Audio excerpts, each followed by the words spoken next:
School খুলে যাওয়া মানে সকাল সকাল ঘুম থেকে ওঠা আর সমস্ত কাজের আগে এই রান্নাটা করে ফেলা।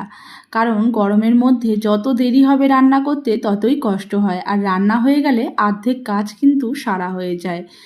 আজ রান্নার মধ্যে করেছিলাম পটলের ভর্তা বা বাটা, সাথে উচ্ছে ভাজা। এই গরমে টক আর তেতো এই দুটোই কিন্তু পাতে রাখতে হবে। তার সাথে করেছি দেখো আমি বাটা মাছের হালকা পাতলা করে ঝোল। বাটা মাছগুলোকে হালকা করে ভেজে নিয়েছি, তারপরে কড়া তেলের মধ্যে জিরে, তেজপাতা, শুকনো লঙ্কা ফোড়ন দিয়ে আলুগুলোকে প্রথমে ভেজে নিয়েছি, তারপরে অর্ধেক পেঁয়াজ দিয়েছি।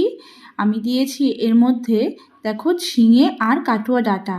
মশলার মধ্যে বেটে দিয়েছি কাঁচা লঙ্কা, আদা, জিরে, তেজপাতা, সাথে অর্ধেক টমেটো। ভালো করে মশলাটাকে কষিয়ে আমি জল ঢেলে এদিকে মেয়েকে উচ্ছে ভাজা আর পটলের ভর্তা দিয়ে ভাত খাইয়ে দিলাম, আর বর এখন যাচ্ছে মেয়েকে স্কুলে দিতে।